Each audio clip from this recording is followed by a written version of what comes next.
Left with a country savaged by French imperialism and battling with insecurity, Captain Ibrahim Traore, the president of Burkina Faso, has been seeking ways to rebuild since he came into power in 2022. It certainly can't be easy to manage a country that, despite its natural resources, is still one of the poorest in the continent, and not only that, but the country is also faced with a serious security crisis that has given it the tag one of the dangerous countries to visit in the world in Western media. However, Captain Traore has proven that he is committed to the task of ridding the country of insecurity, fostering development, and building a country with the vision of Thomas Sankara in mind. In dealing with the insecurity in the country, Captain Traore has sought to build relations with countries that he believes have the capacity to help his country, including Russia, Iran, and North Korea. However, as a true Pan-Africanist, Captain Traore has also sought collaborations with other African countries, including Mali and Niger, which has resulted in the formation of a charter called the Alliance of the Sahel State. And from recent news, it is believed that this alliance will evolve into a confederation, which is a plus for African unity. Mali and Niger, however, are not the only African countries with which President Traore has sought collaboration with. Recently, Captain Traore set the political space abuzz when he sent high-ranking military delegates from Burkina Faso to Rwanda for a meeting with the Rwandan security forces. It does make sense for Burkina Faso to partner with Mali and Niger because they have a lot in common. But the big question is, was the move by Ibrahim Traore to partner with Rwanda a good one? Of all the African countries aside from Mali and Niger, why did Captain Traore choose Rwanda? Stay with us as we delve into this video. As earlier stated, Captain Traore sent a group of high-ranking military delegates from Burkina Faso to Rwanda in early November.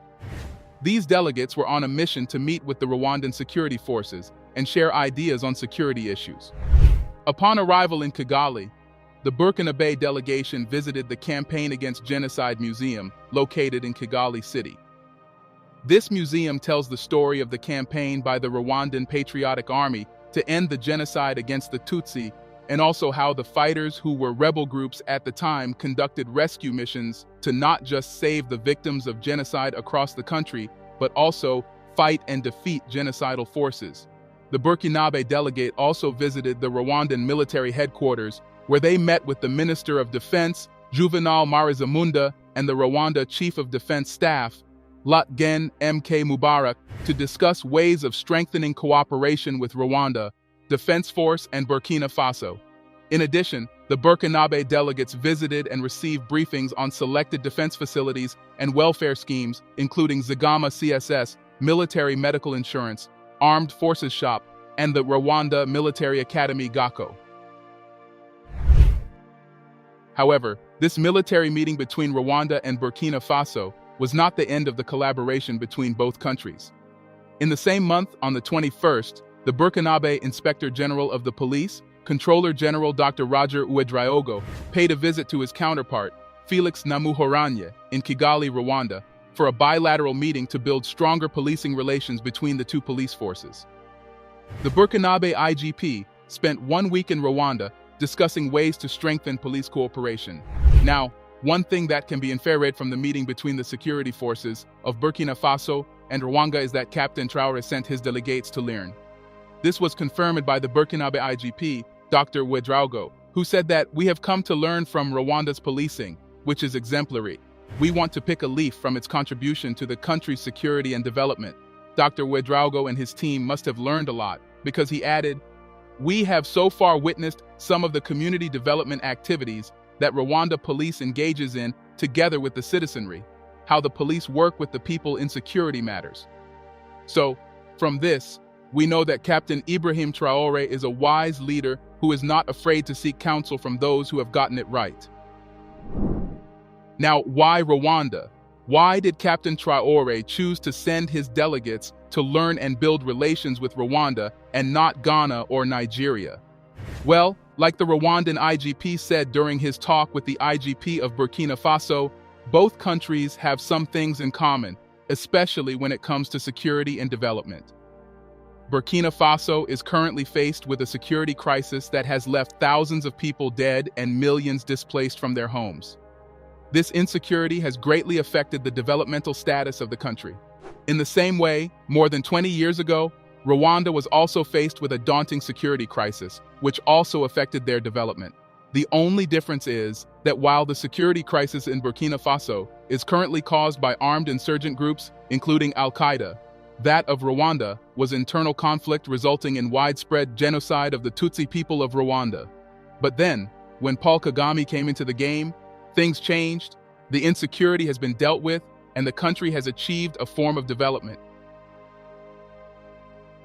If you think about it, it does make sense that Captain Traore chose Rwanda for its military and police officials to learn from, because Rwanda has experienced what they are currently experiencing in terms of insecurity, but they fought it and won. So, the partnership between Rwanda and Burkina Faso can be likened to that of a junior student who is learning from a senior student. Now, the big question is, did Ibrahim Traore make a smart move seeking collaboration with Rwanda?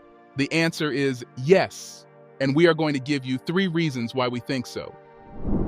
Number 1, Rwanda is a practical example of how a country ravaged by insecurity can be rebuilt. When Paul Kagame became Rwanda's president in 2000, he inherited a country that had been torn apart by genocide. The genocide of the Tutsi people was as a result of the Hutu militias who were supposedly revenging the deaths of 2 prominent Hutus, Presidents Juvenal Habyarimana of Rwanda and Cyprien Ntaryamira of Burundi, whose plane was shot down while about to land in Kigali, Rwanda's capital city. The tragic incident blew open years of animosity and struggle for political power between the 2 ethnic groups. For about 100 apocalyptic days, a bloody campaign unfolded while the rest of the world silently looked on. According to the records, about 800,000 Tutsi people were killed during this period. It truly was a bloody time in the history of Rwanda, and this was the situation that Paul Kagame was faced with. To rebuild the country, President Kagame had to rely on mostly uneducated guerrilla fighters and a handful of ill-trained cadres. Even the most optimistic of analysts doubted his chances. Just like the West and even some Africans don't believe that Ibrahim Traore can rebuild Burkina Faso. However, it's more than 20 years since President Kagame came into power, and Rwanda is currently stable, prosperous, unified, and in large part reconciled.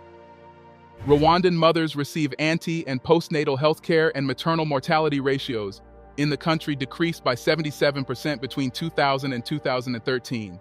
Newborns are vaccinated. The city is clean and people can walk safely at night. In 2019, Kagame told ministers that they would no longer need security personnel, adding that their security would be guaranteed like that of other Rwandan citizens. Rwanda is currently considered as one of Africa's leading lights on information communication and technology because of its technological advances.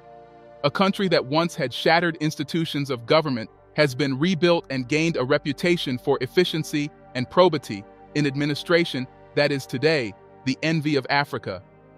So, if there is any country that Burkina Faso needs to model after, it is Rwanda. Captain Traore knows this, and that's why he wants to build relations with them, which is pretty smart of him. Secondly, Rwanda has strong leadership, which is what Burkina Faso also needs. If you go on social media, one thing that you will discover is that, aside from being credited as the person who transformed Rwanda into what it is today, President Kagame is also described as a decisive and authoritarian leader. While this may seem like a bad quality to human rights activists and proponents of Western ideologies, it cannot be denied that Paul Kagame's style of leadership is what makes Rwanda what it is today. President Kagame has been accused of being undemocratic, curtailing press and political freedoms, and changing the constitution to remain president beyond his legal term.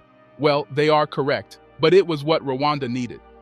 Think about the fact that Kagame had to build a unified country with the same people, killers and their victims living side by side with a unity of purpose, the betterment of their village, the district, their country. Of course, he has to be tough and strict. It doesn't matter whether or not people like his methods, his result speaks. And besides, Kagame wasn't the one who changed the constitution to extend his term after it ended. It was the citizens of Rwanda who did. This shows that Rwandans are cool with their president, and what is democracy if it's not that the people are okay with the leadership? If Burkina Faso is to be rebuilt, then it will need a strong leader who can make decisive decisions that will bring great change. Ibrahim Traore already seems like a strong leader, but a collaboration with Rwanda would further strengthen his leadership. Finally, a Burkina Faso-Rwanda collaboration is good because it is an African-African partnership, and any African-African partnership is a smart move. One of the reasons why Europe easily conquered the African continent is because the African tribes sold each other out. Imagine if they came together to fight these foreign invaders, there would have been a higher chance of Europe not colonizing Africa. The West knows this, that's why they divided the tribes into different colonies, which later became countries after they gained independence. It's highly unlikely that Africa will go back to the way it used to be before colonization, so the only way is to move on, which means an African that collaborates and partners with each other, a united Africa. The more there are more partnerships between African countries, the more the fight for a united Africa is actualized. A partnership between Rwanda and Burkina Faso means that if Burkina Faso calls for help in fighting the jihadists, Rwanda would likely respond, and frankly speaking, Burkina Faso needs all the help it can get to deal with the problem. Supposing the African Union or ECOWAS are good and strong institutions that are not puppets of Western governments, the issue of armed insurgents in Burkina Faso, Mali, Niger, and all across Africa would have been dealt with. Instead of leaving the issues for only one country